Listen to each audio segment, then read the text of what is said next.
I'm Jason Klamm, and this is the Comedy on Vinyl podcast.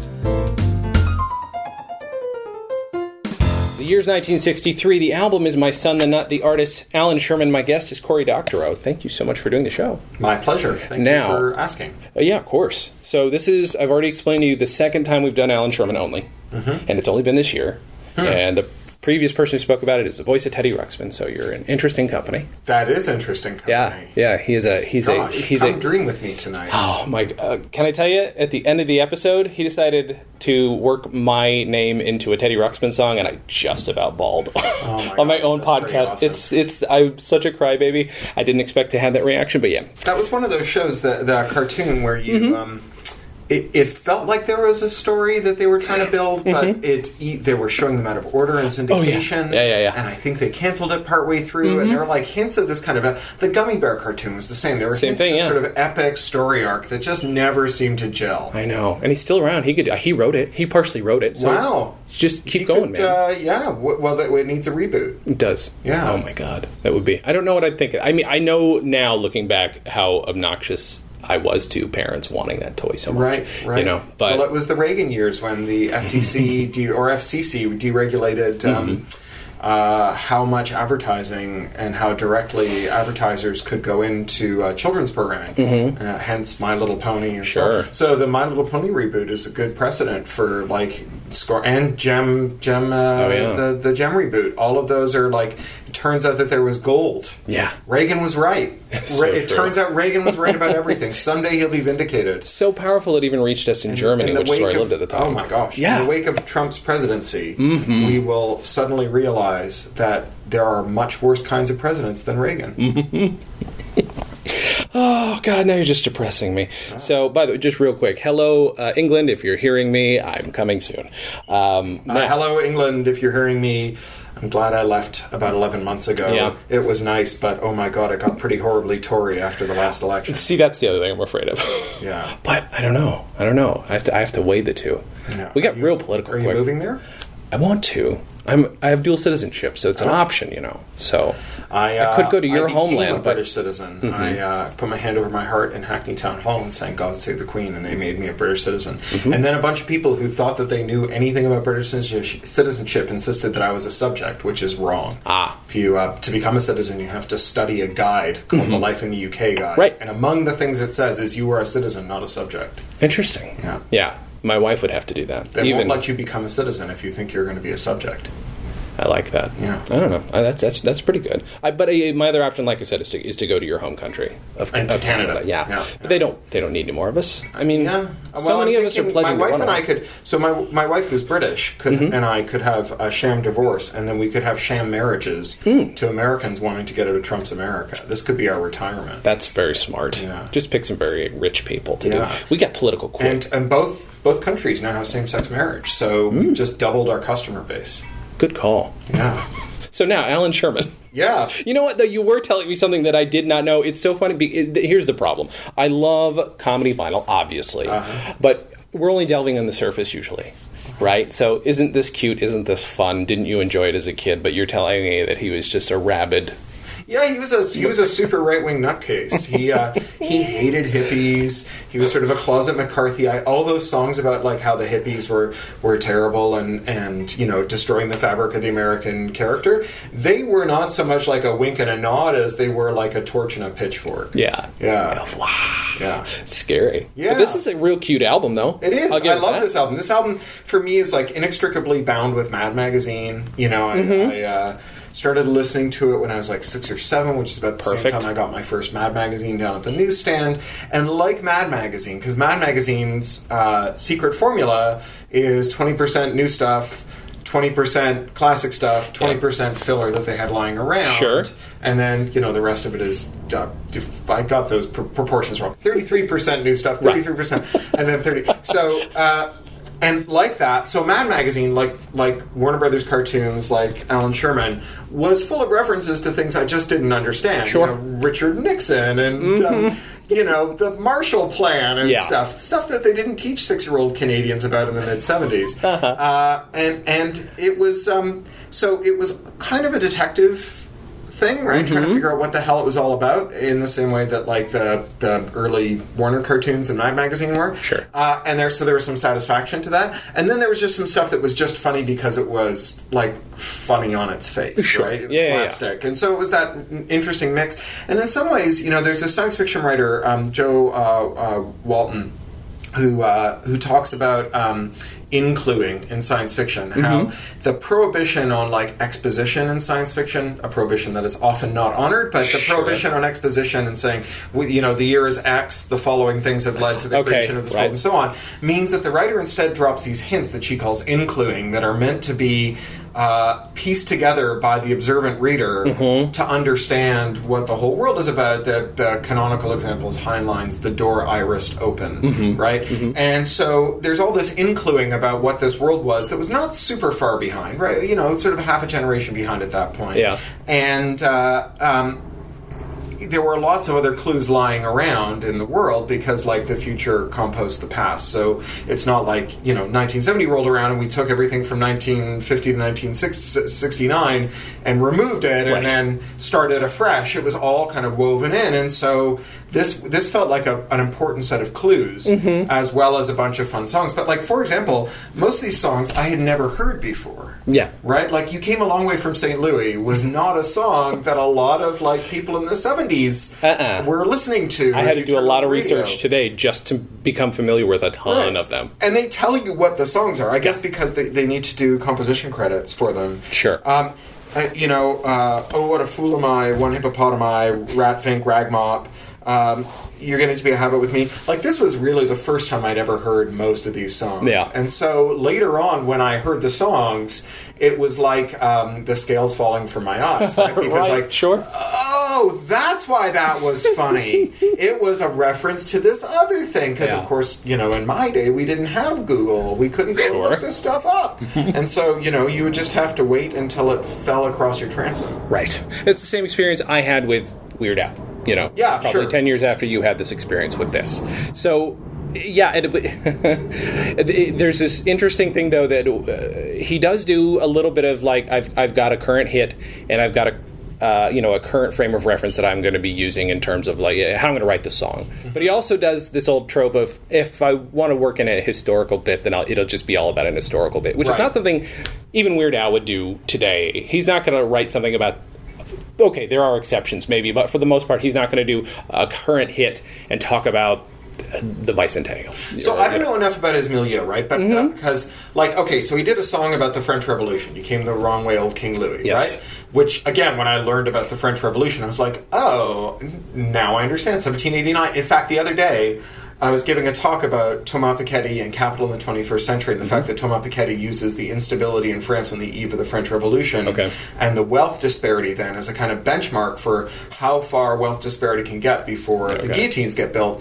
And I was trying to remember what year it was, and in my head I went, Louis the King XVI was the King of France in 1789. So sort of Schoolhouse Rockish. I love it. And I don't know if there was a thing like Hamilton, but about the French Revolution when that song was recorded. But I bet you there's going to be a lot of weird comedy music about Aaron Burr and Alexander Hamilton and Thomas Jefferson in the 5 to 10 years from this day in 2016. It's a good call, right? So it may be that the reason he was writing songs about the themes of the French Revolution was this. The other thing is that, like, those historic themes also seem to be like a recurrent motif in other things of the day, like Warner Brothers, right?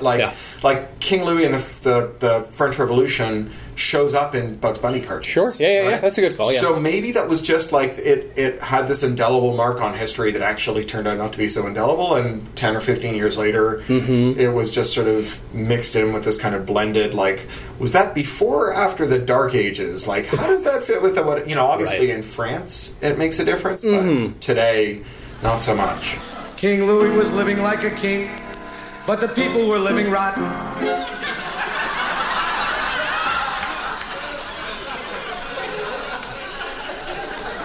So the people, they started an uprising, which they called the French Revolution, and of course you remember their battle cry, which will never be forgotten.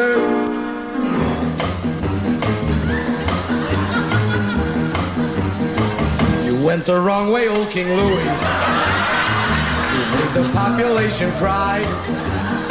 'Cause all you did was sit and pet with Marie Antoinette in your place at Versailles.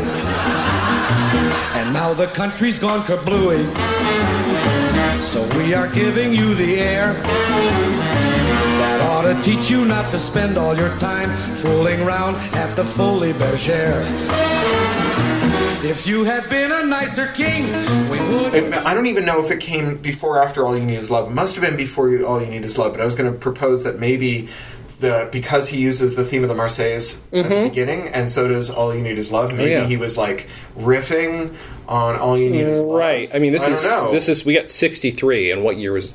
No, it was much later than right? that. It had to have been like 68. Because it was Magical Mystery Tour. So like 67, something like that. Yeah, 68? okay. Yeah, a psychedelic era. 63 was pre-psychedelic. That's a solid coincidence. Maybe the like Beatles stole it from Alan Sherman. That would be great. I would love if that were... It would not surprise me. Now that we're reconsidering the historic origins of Stairway to Heaven, maybe it's time for the estate of Alan Sherman to sue Sir Paul McCartney. Oh my God. Take him for his vegetarian sausage fortune. So this is, okay, not only is this his second album, by the way, I know so very little history, I'm just pulling this crap off of Wikipedia. Sure. But a lot of, I just know Shall what's I just funny. shout citation needed as you go? Yes, I think you should, probably. Right. But at the very least, I can, I did confer with Discogs.com, Check this out. too. This has got the, It looks like the Grateful Dead It's the bear. Grateful Dead Bears. Oh, wait, it 100% actually is, isn't it?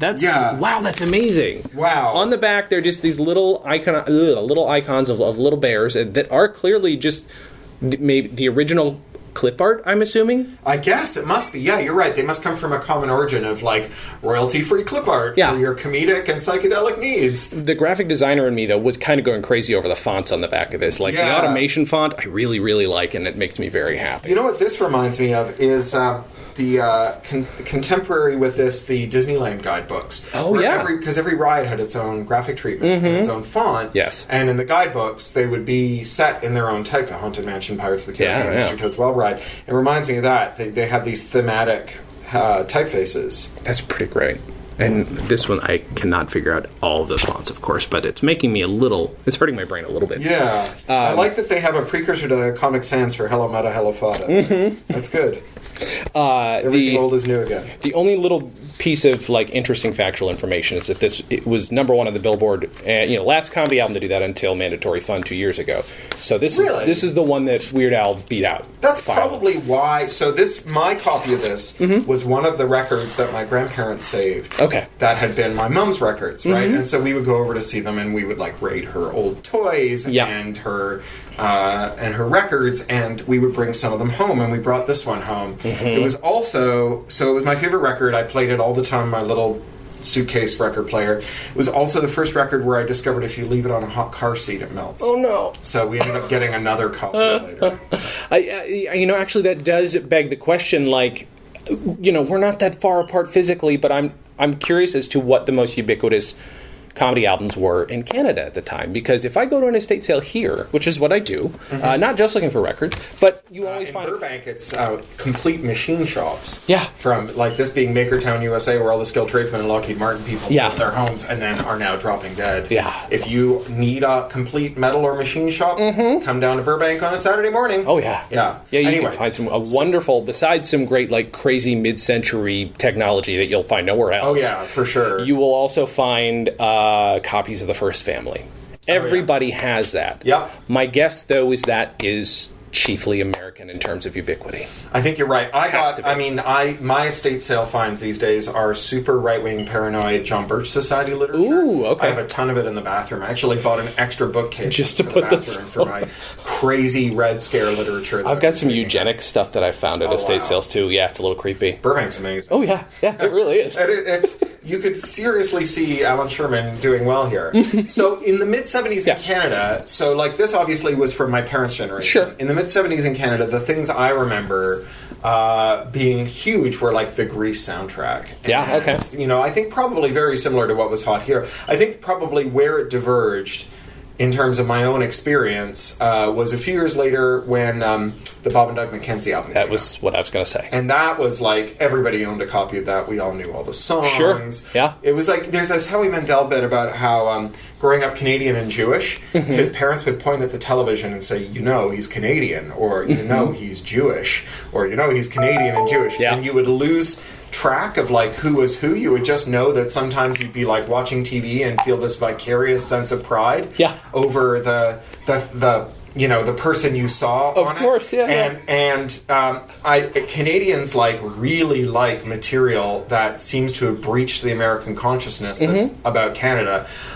But Canadians hate material about Canada that doesn't seem to have breached, right? That stuff feels like, pandering. Okay. It feels like CanCon, Canadian content, which is, produced under subsidy. Sure. It feels like sort of feel-good, eat your vegetables stuff. But a Canadian material that's breached is like super awesome, like Leonard Cohen. Sure. Yeah. Right? Yeah. But then if it goes a little further than that, then you hate them because they've sold out and they want everyone to believe that they're American. So it's these weird gradations of self-hatred.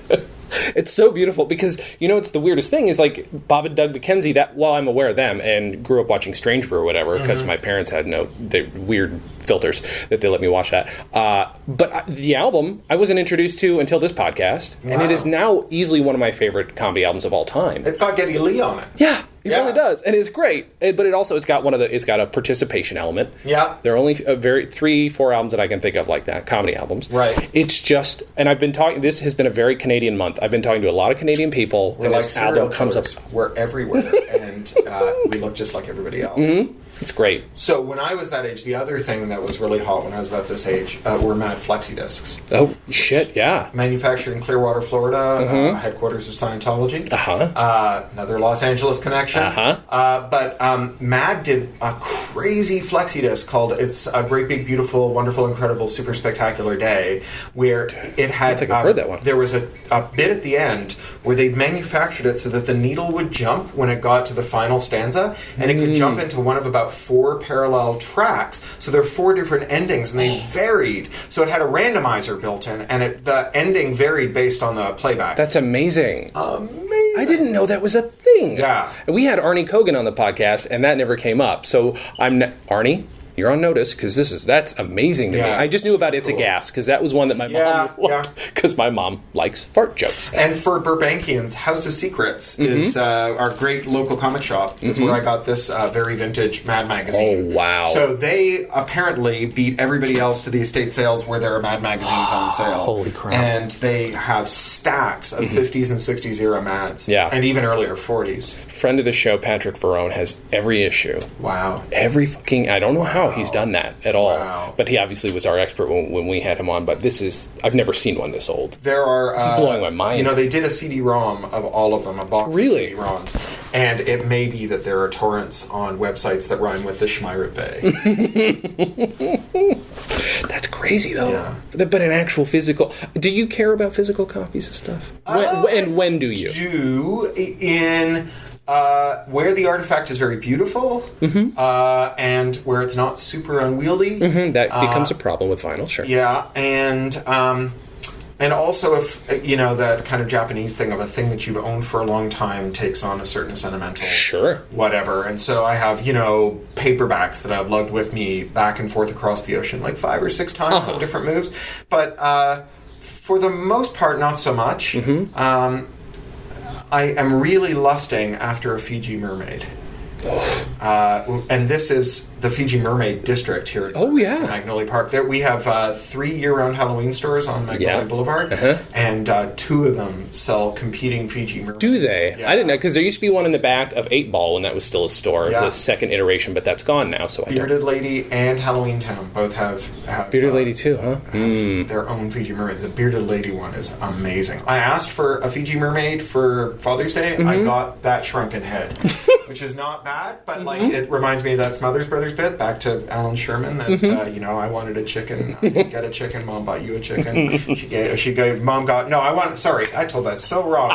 Mom always loved you best. I wanted a dog, she didn't get me a dog, she got you a dog, she got me a chicken. I said bark chicken, bark, but it wouldn't bark, so I ate it. So I got the shrunken head, which I may eat.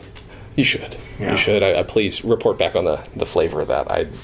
So, okay, watching. Okay, here's if anybody has never heard this album, you've probably heard Hello Mudda Hello Fada, which is the big hit from this, and probably is one of the reasons for its longevity in terms of an album. Yeah. The box set, Mice on the Box, has got the weird sequel to Hello Mudda Hello Fada, which is in a kind of like rumba rhythm. Okay. And it's all about how happy he is to be at camp.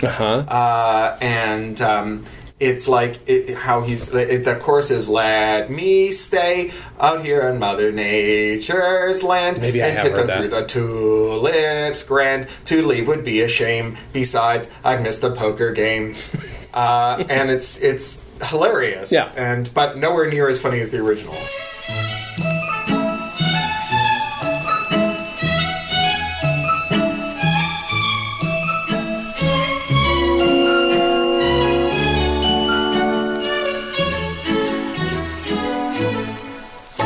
Hello, Mudda. Hello, Fada. Here I am at Camp Granada. Camp is very entertaining, and they say we'll have some fun if it stops raining. I went hiking with Joe Spivey. He developed poison ivy. You remember Leonard Skinner? He got ptomaine poisoning last night after dinner. All the counselors hate the waiters, and the lake has alligators, and the head coach wants no sissies, so he reads to us from something called Ulysses. It's hard to top that. Is there, also in reading this too, here's where the citation's needed. Wikipedia telling me that, that his, Sherman's first two albums had been filled with in-jokes about Jewish culture. This one is not compared to My Son the Folk Singer. There's not that much on this. I think that's right. Yeah, I mean, like, he doesn't do the Hava Nagila riff, right? He doesn't do, grow Mrs. Goldfarb fatter, pile of potatoes on your platter. He doesn't do any of those. There's maybe one or two bits and pieces, but it doesn't feel all that Jewish. No, it's not as Borscht Belty. Yeah. Yeah. Going back to this thing about old and new, I wonder if the split here isn't that this was the time at which rock and roll was pulling up alongside of popular orchestral music. Sure. And that, like, knowing that he was kind of reactionary in his politics, maybe what this was about was him parodying rock songs in a way that was a little, like, meaner, maybe? Right. And more disparaging of the underlying song, more a direct parody of the song, like Ratfink, right? Yeah. Ratfink is a parody of Ragmop. It's not as opposed to You Went the Wrong Way, Old King Louie, which has nothing to do with You Came a Long Way. Sure, right, yeah. Or a Hungarian Goulash No. 5, which has nothing to do with gosh, I forget what that song is called. Probably says it on there somewhere. It better say it on there. No. It doesn't? No. Son of a bitch. It did on in here. The public domain. Oh, I see. It does say on here. Oh, here we go. Brahms Hungarian Dance No. 5. Yeah, right. So there we go. Thank you. Interesting. Wikipedia. There are no permissions on this. So there's composer credits. This leads me to believe that he used and arguably misused the compulsory mechanical license to record these, unlike Weird Al, who on one occasion, I think, relied on fair use when someone turned him down, but in every other occasion has sought permission. Right. Smartly. Yeah. Well, I mean, if you're going to make fun of someone, I think that's pretty clearly fair use, right? Right. We don't usually put people in charge of who's allowed to criticize them for obvious reasons. Yeah. It's interesting, too. You make a good point. It does have that feel of more like a Stan Freberg, who, quite clearly was making fun of rock for being rock. Yeah. Like, he was just an old grumpy guy who was brilliant at the same time, but like, this is stupid kid music. I'm going to make fun of stupid kid music. Yeah. But now I do wonder, because Allan Sherman does have this particular vibe about him. He's just this cute, fat, schlubby guy who does cute music. But it's kind of like a corollary to like Lenny Bruce's Liberace sketch, right? That's kind of the other side of the coin. Yeah. Making fun of like how out of it and square all that stuff was. In some ways, the way that he treats rock and roll reminds me of like the way the Flintstones and the Jetsons treated rock and roll. Yeah. That means I love you. Dipsy Doodleitis. Those episodes which were written by guys who were of the same vintage. Of course, yeah. What of the... I mean, okay, so but you picked it, but it feels like it still means something to you, even if feels a little dated. But I enjoyed it. He's good with his rhymes, I tell you what. Yeah, that's a big part of it. Like, yeah. It's kind of delightful. Yeah, I mean, I don't know if you... there was a little video from Genius, which used to be Rap Genius, about some of the Kanye West and some of the great sort of multi-platinum rap stars' rhyme schemes and how super clever, intricate, and interwoven they are compared to a traditional, she loves you, rhyme structure. And Sherman does a lot of funny things with rhymes, which I quite liked. And then I guess it's got this, it has this meaningful thing, because it was music that my mom and I could listen to together. Sure. Right? She liked it, and I liked it. We liked it for different reasons. It sparked questions that I asked. I've been playing the Hamilton soundtrack nonstop for my 8-year-old. And now we're getting to, the intricacies of the Constitutional Convention. And, it's awesome. It's like there was anything that allows adults and kids to talk about context in a way that fits together pieces so that you can fit it in with your own life. I don't think kids are dumber than adults. I just think they lack context. Of course, knowledge. So when you give them the knowledge, they can synthesize it as well as adults can. They just need all that background. Yeah. So, I think that it did spark some interest. The whole thing about the Marshall Plan was, kind of a mystery. My father was born in his parents were displaced persons in Azerbaijan, and he was born, they were living in a DP camp when he was born. He was born in the hospital there. And then he was a refugee in Canada. And so, my grandparents were refugees. And so all this stuff about the war in Europe and eat up because children are starving. Yes. And that stuff, I really... it really kind of, again, felt like pieces of the puzzle that I'd been trying to piece together from the fragmentary evidence from my parents and my grandparents, too. That's so crazy. And in a way that is so... not dismissive, but it's just so I'm making comedy out of this thing that was clearly a very rough thing for your family. Well, yeah, but it was also he was taking a thing that was in the air, right? For sure. European post-war refugees were really that was they were not yet assimilated. There were a lot of them. Toronto had whole neighborhoods full of them, neighborhoods where Yiddish was spoken instead of English. They would go and take over whole vacation resorts in the summer. It was that thing where in the 7 Year Itch, where the men would all send their wives to Wasaga Beach or Jackson's Point, and then they would go up on the weekends on the train, and they would stay and play cards and work in their my grandfather had a scrapyard, so they'd work in their scrapyards, their jeweler shops in the heat of the summer, and the kids would play in the lake. It was that kind of thing, and so it was really in the air, and it was people with concentration camp numbers, and the whole thing, right? Yeah. So it was really in the air, and so this was really that story was it made explicit things that were just implicit and understood by all the adults around me, and that no one was going to explain to a kid. Sure. Wow. Yeah. So did you, out of this discussion, then get some of the answer through your mom? Yeah, bits and pieces, I guess. And, it's kind of hard to know because I know the whole story now in retrospect. Sure. But I think that was one of the places where it all started to come together, for sure. Yeah, that's crazy. Yeah. That Allan Sherman has that, and that's what's interesting too. Is everybody picks an album for their own reasons, of course, but rarely do we get that kind of a insight to our own parents as a result of. Well, because it was my mom's record. Sure, right? Yeah. So there was that connection. I was just thinking, not on this album, but on the other, there's. We were saying that grow Mrs. Goldfarb fatter. And, there were a whole ton, those old standards were turned into parodies by a lot of different people.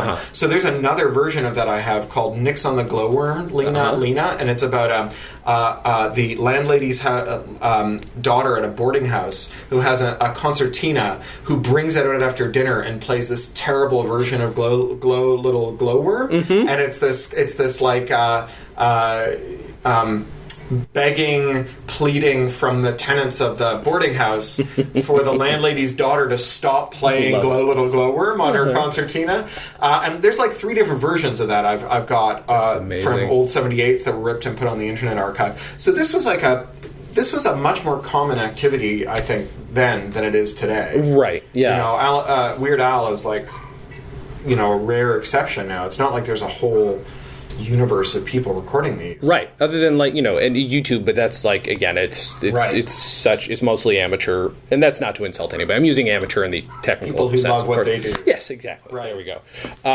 There's another interesting angle, which is that there are these lawsuits. There was just one over Happy Birthday, and now there's a new one over This Land Is Your Land, the Woody Guthrie song. Oh, okay. All against the same music publisher that claims to have copyright in these songs. Right. And these songs are all turning out to be folk songs. That radicals or school teachers or whatever just took these tunes that were in the air and added words to them, because that was how you made songs that were popular. You took a tune from the air and you added some words to it, and then that became part of the identity of the song, and like they would play on each other. And this is not, you know, unique to Western North American culture. Sure. Calypso works like this today. Yeah. You know, but it was really like part of in the air then, in a way that it's not now. And I think it gives more context for the Allan Sherman stuff. And, you know, given that these days some of what I do is advocating for more liberal copyright and more rights for people to remix and more fan activity, and like we live in the era of the Paramount versus Axonar lawsuit. You know, like this is a mode of creativity that's very old. We think of it as modern,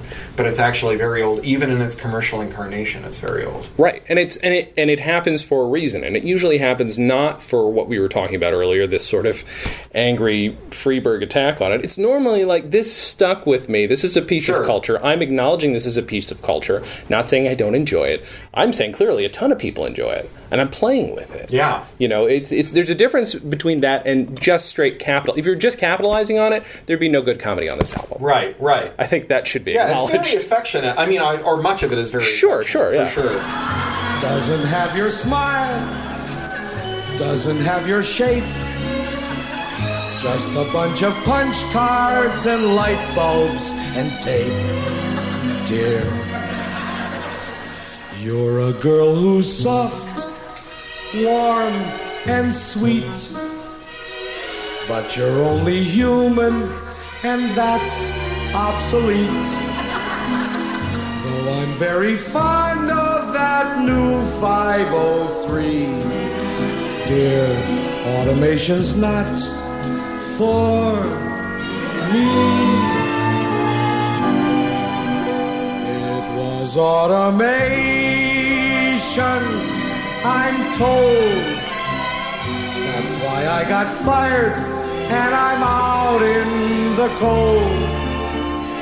How could I have known when the 503 started into blink, it was winking at me, dear. This is my second run-in with This Land Is Your Land. The first time around, it was during the Bush versus Kerry election.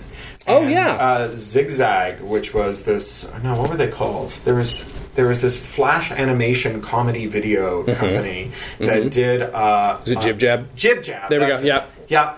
Did this video that was... I wanted to call him Herman Munster, John Kerry and George Bush singing This Land Is Your Land. I remember that, yeah. And they got sued by this music publisher. And so I was at Electronic Frontier Foundation at the time. We were on the case. And all these copyright scholars got really interested, in part because Guthrie's son and grandchildren decried the lawsuit and said this was totally in keeping with what Guthrie would have done. And This Land Is Your Land is a song about the evils of private property. Right. So, like irony knows no bounds. But they were... what happened was a music archivist sent us photocopies of stuff from his collection, from his institution's collection, that was the Wobbly Songbook in which it originally appeared, and it didn't have copyright notices, which meant it wasn't registered, which meant that the copyright was invalid. And that's when the lawsuit ended. But of course, they've gone on collecting rent for This Land Is Your Land from people who just showed up and said, how much to use this, and get our errors and omissions insurance in order. And now the same people who made the movie, the Happy Birthday movie, are representing the same lawyers. They're representing someone who took a license to this land, but was denied a license for, I think, a video, so they couldn't get sync rights. Interesting. And who are now saying, well, you are arguing that you own the rights to this, and we would like a court to adjudicate this question. I think they'll lose. Yeah, I hope so. Again, speaking of Burbank, it's probably the case, like most copyright scholars think that the first Mickey Mouse cartoons are probably in the public domain and have been for a long time. Yeah. Because they had like malformed copyright notices and I didn't know about that part. Up and a bunch of other stuff. But it's not worth litigating. There's not much you could do if you could license them. You get a lot. Fair use gives you pretty expansive rights to them, and then beyond fair use, like actually getting the rights to those cartoons, you could redistribute them. The trademark would limit a lot of what you could do anyway. Sure, yeah. It'd be much better relying on fair use than on the fact that a couple of obscure cartoons are in the public domain. Most of Mickey Mouse's canon isn't. So. God, that's fascinating to me. Do you have a favorite track off this album? Do I have a favorite track? That's an interesting question. In the era of shuffle play, these tracks have been mixed in with all my other tracks. Of course. Sorry, real quick. So you mean legitimately in with all of your other non-comedy music? You've got this just sitting there. I have. I shuffle play. My daily shuffle play is music I've rated 4 or 5 stars. Okay. That I haven't heard in 30 days or more. Okay. So I kind of cycle through most of my music about once a month. That's great. I love it. So when I get a new album, I listen to it 2 or 3 times, rate the music, and then it just goes back into shuffle. Yeah. Yeah. And me being almost 45, I get very few new albums because people stop acquiring new music. Of course, when they reach 40. Which is about the time that they can afford to acquire all the music they want. It's the crisis of the record industry. What is my favorite? I'm going to say it's a toss-up between Here's to the Crabgrass and You Went the Wrong Way, Old King Louie. No, Here's to the Crabgrass and Hungarian Goulash No. 5. Okay. Because Hungarian Goulash No. 5 is one of those songs that has lots of weird internal rhymes. Yeah. And also a song that we can no longer sing without being embarrassed because it's full of horrible racial stereotypes. That is true. So it has that kind of weird, forbidden whatever. But Here's to the Crabgrass, it's like Dave Berg wrote it as a lighter side, and then they set it to music. It's true. Yeah. Didn't read the last one yet. Yes, you did, but you forget. Oh, well, they're all the same today. Here's Mrs. Ritter. She's the babysitter. Tonight, we're going home again. It's like Mad Men, right? Like, it could legitimately be part of the soundtrack of a Mad Men episode where they commute from Levittown to Manhattan, just John Draper and his wife with the kids with a sitter to go drink cocktails in the Oyster Bar under the Grand Central Terminus. I like things like that. I think the thing that stood out to me is, again, with each generational remove, we become so much. We understand so much less the context of what it was like to live there. Sure. The idea of we're here in the place where this kind of thing just sort of seemingly existed, right? Yeah. Burbank, a former sunset town, supposedly, and then also, just filled with this idea that everybody must have loved doing this, and they just went about their day. But there's songs like this that are, at the very least, like kind of trying to cut to the heart of how fucking boring it was for these people. And this is also like where all the B-roll on all those sitcoms were shot, which was the first thing I noticed when we moved here. It's like, oh my god, it's Father Knows Best. Right? Yeah. Yeah. It's crazy. Do you... So I guess it resonated perfectly fine. It didn't need to be an American thing. This is not... This doesn't seem quintessentially American. It seems pretty English speaking.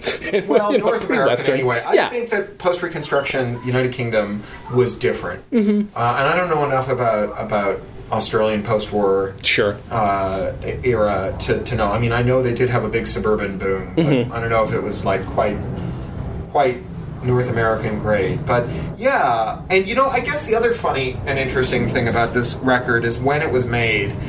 Thomas Piketty, who wrote Capital in the 21st Century, he says that we mistook a pattern that was actually quite aberrant, which was that society got more and more equal over time. We mistook that as like a historical force, like that the Age of Enlightenment and the Industrial Age created these kind of more distributed dividends all along. And he says, actually, it was this combination of like massive capital destruction, like in the Americas, most of the capital wealth held in the Americas was held in the form of enslaved people. And so manumission reset a lot of the wealth accumulation on this continent. In Europe, the wars were, especially the First War, really destroyed a lot of capital. And what it did was it weakened the hold of capital on the political process, which led to these very redistributive eras. So the GI Bill and the welfare state and the New Deal and lots of other things that kind of emerged out of that capital destruction. And that period is the period we really think of as the era of progress, the kind of American century. It's the 64 World's Fair. It was like the Disneyland era. It's the French call it les 30 glorieuses, the 30 glorious years. And it ran up against stagflation and Reaganism and Thatcherism and anti-redistributive policies or upwardly redistributive policies that magnified wealth imbalance till we get to today. And so this is also this artifact from this time in which it felt like the American way of enterprise would produce this meritocratic system where there would be plenty for all, and anyone who cared to work hard and put their nose to the grindstone could become rich. And that's clearly not the case anymore, right? Social stagnation and the likelihood that you will finish in the same class or lower than you were born in, that's become a fact of life. And so there's something weirdly optimistic about this album too. And it's of a piece with a whole lot of media from that era that had that, whether it was left or right in its political orientation, that had that view. Sure. And I will say it didn't seem oppressively so, to the point where I guess I didn't really... It doesn't come across as at least being bent in any way other than he's being cute. But now I have to. I mean, I think I own every one of his albums, so now I have to go through the whole catalog. Well, you said earlier, so that he did this one novelty album. Yes, right, yeah. For Encron, which made synthetic fibers for textiles, mostly carpets, and it was all standards. So Take Me, Let Me Call You Sweetheart, I'm in Love with You became Why They Call It Encron, I Will Never Know. And if I remember right, it was only used internally by Encron for sales meetings and company picnics. Okay, one of those, yeah. Which is how awesome would that be that your employer hired Allan Sherman to record a bunch of comedic jingles about your products and that the sales force would march out with a spring in their step, whistling Why They Call It Encron. It's fucking fantastic. Good God. Won't you help me find my girlfriend, please? So I asked him, what does she look like?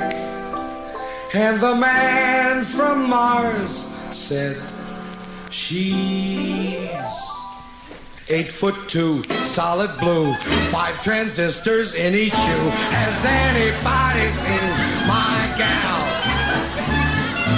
Lucite nose, rust-proof toes, and when her antenna glows, she's the cutest Martian gal. You know she promised me recently she wouldn't stray, but came the dawn, she was gone, 18 billion miles away. Her steering wheel has sex appeal, her evening gown is stainless steel. Has anybody seen my gal? I see. That's the kind of thing. Every once in a while, I want to. They're impossible to find, obviously, unless of course you can get this digital version. Bob Newhart did the same thing for his cast and crew of the second Newhart show. Really? Yeah, they're not impossible to find, and I know a couple people who own them, and I want to steal them. But yeah, those kind of little one-offs. We actually have been trying to figure out the origin of this one that we premiered on our show. It's a Bob Newhart. Nobody had ever heard it before. Wow. We found an acetate of him in studio, not live, doing a thing, a Paul Revere bit. Right. And it's a solid Bob Newhart bit, but it's in studio, a little bit of reverb, and he was the guy who owns it was just wondering, well, maybe this was exactly what you're saying. Maybe it was done for a corporate, but I can't figure it out why. There's no name on it. It just says Newhart on it. And it's just so weird that all this archival stuff, it feels like there's a great project underway to take all the archives and catalog them and so on. I've been corresponding today with the folks at the Internet Archive, archive.org, Wayback Machine and all the rest of it. Sure. They are amazing in their dedication to doing just what you're describing, finding it, cataloging it, making sure that there's a digital copy for posterity. Walt Disney, when he started raising money for Disneyland, wrote a prospectus for his first meetings with the bankers in New York, and there were 3 copies made. Okay. And 1 copy survives. And that 1 copy traded hands at auction, and Glenn Beck bought it. And Glenn Beck bought it and said that he wouldn't let anyone see it after he bought it. And a person or persons made a scan of it and got it to me at 1200 DPI. I put it on the Internet Archive, but I used to work with Imagineering, so I made sure that their archive had a copy as well. Yeah. But it feels like we will surface all of it. Do you remember, go back to Woody Guthrie, there was a guy who was on his way home from the office, and they just bought him a dictaphone, and he was bringing it home to show to his family, and he happened on Woody Guthrie giving an outdoor concert, and he recorded it on a wire. Sure, yeah. And it sat in a closet for 70 years. There was never any recordings made of Woody Guthrie's live performances, and the Woody Guthrie Trust, or whatever it's called, Foundation, it showed up on their doorstep in a box. They thought it was a bomb. And they worked with an engineering team to recover this audio. It won a Grammy when it came out. And it's like spookily amazing. Yeah. Partly because it is the only one. Sure. But it makes you think that there must be like versions of this everywhere. Like the Hatbox Ghost at the Haunted Mansion. Yeah. You know, we thought that was a story. No one in Imagineering was sure if it had ever been built.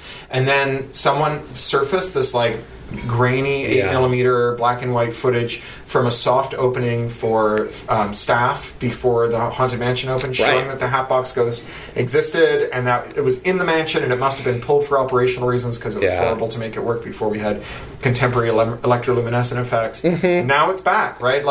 And between you and me and your listeners, I hear tell there's another one of those coming. Oh, are you kidding me? I have to thank you, because a couple months ago, about a year ago now, because of you, I discovered Long Forgotten, and I've now read the entire website. Yeah. I've read the whole thing. I get pissed when there's not a new one, and it's been like 5 months now, because the Hatbox Ghost is back, which I finally got to go see myself. Like, I didn't care before. I love Disney. I grew up thinking it was going to be an anime, but thank you for that, because that is the best fucking website. But yeah, I love this idea that there's all this mental ephemera out there, and that we're finally being able to, because of the internet, because of this cooperation, being able to find this shit and prove that it exists. Yeah. Find it in good enough quality that you can share it. I mean, even if it's sometimes shit like those old smoke recordings. Have you ever heard those? They found like the earliest audio recordings were actually done in France using smoke to record it onto film, and they're optical. They sound like shit, but they're clearly like it's like that, and that's great that it exists, because now we know. We just got more proof that Edison was a D-bag. But that's just more along the lines of what it is. Paging Matthew Inman, your meme is here. Boy, I'm sorry. We keep going down these interesting avenues that... Well, how much are we going to say about... I mean, apart from singing the whole album, how much are we going to say about My Son the Night? Do you want to just sing the whole album? I'll record it. I could sing most of it. I bet you could. Memory for lyrics, as my wife could attest. My kids got it, too. Really, most songs that I've heard more than 2 or 3 times, I can just sing. Got it? Yeah. That's crazy. Yeah, I don't have a great voice, but I know all the words. So, all right, so it's between Here's to the Crabgrass. Yeah. And what was the other one? I'm sorry. Hungarian Goulash. Hungarian Goulash. Yeah.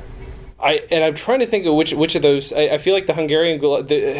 I wish I could remember the songs. I listened to this twice today, but there's just a couple where you're exactly right, where the rhymes are just so ridiculously perfect. Like, they're head-shakingly dumb sometimes, but it's also like, it's solid job there. Right. You did a really good job. And he's another one where, in listening to it, I just wrote down the word singer ? I'm like, was he a singer before this? Because he doesn't have a great voice. He's just belting it out. Yeah, for sure. He can carry a tune. Right. But he's not a singer.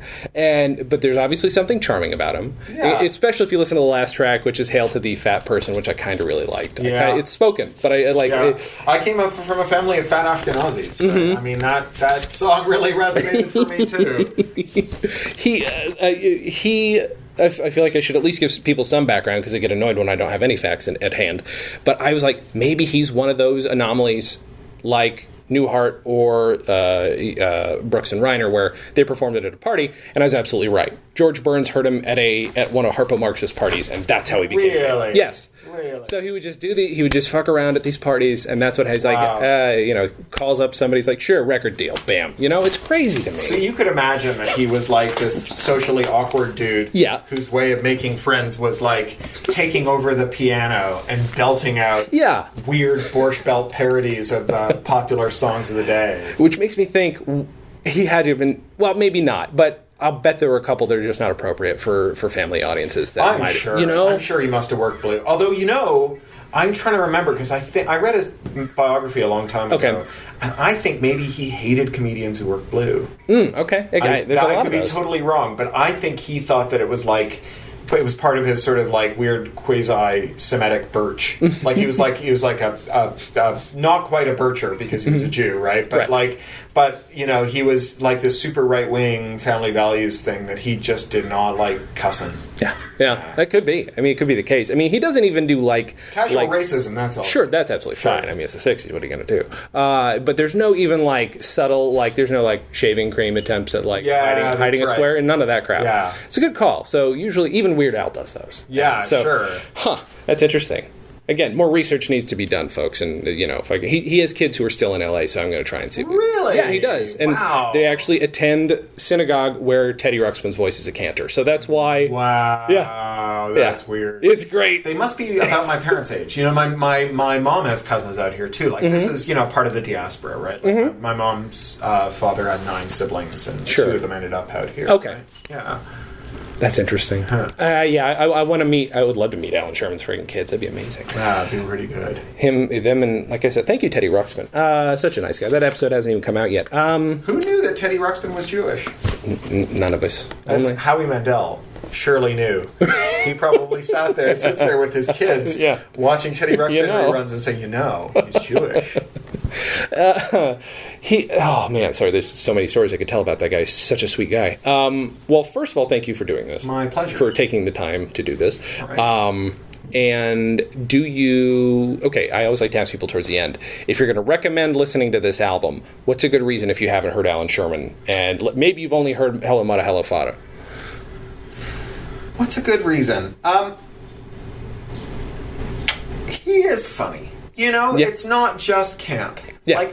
He manages to surprise and delight.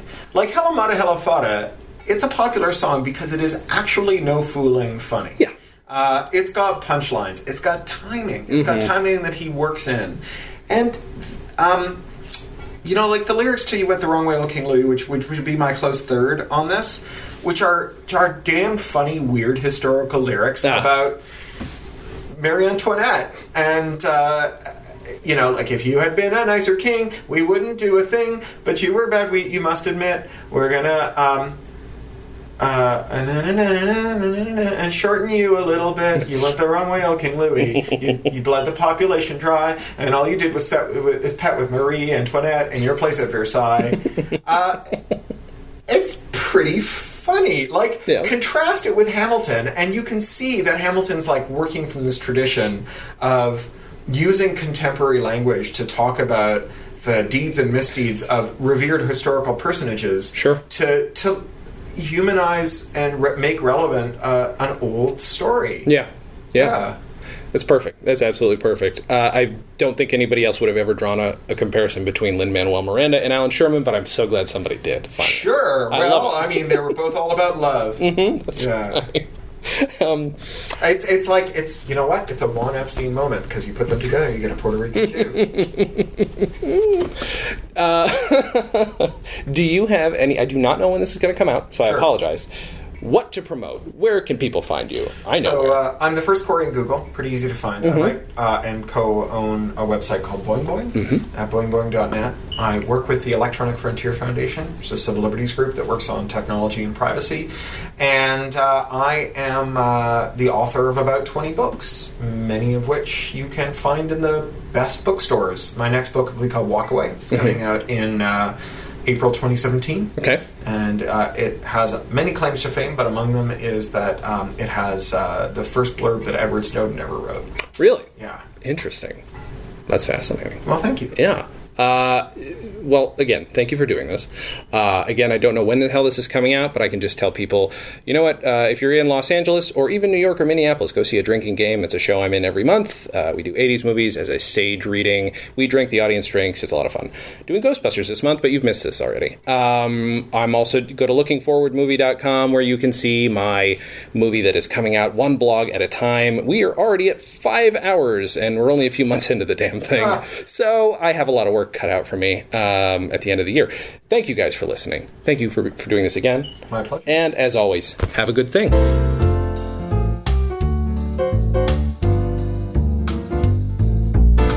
Comedy on Vinyl is a production of Stolen Dress Entertainment. It is produced by Mike Warden and is hosted and edited by Jason Klamm. Our theme song was composed and performed by Richard Levinson. Please visit stolendress.com to listen to our other podcasts, read our blogs, read our tweets, watch our videos, and read our books. Please subscribe on iTunes, and if you like us, give us a 5-star rating and a nice review. You can find us on facebook.com/comedyonvinyl, Twitter @comedyonvinyl, and find everything else at comedyonvinyl.com. A major portion of Comedy on Vinyl has been underwritten by Stand Up Records. Please visit standuprecords.com for all your comedy needs and tune into the new Stand Up channel available on the Roku, where you can also find select episodes of this podcast.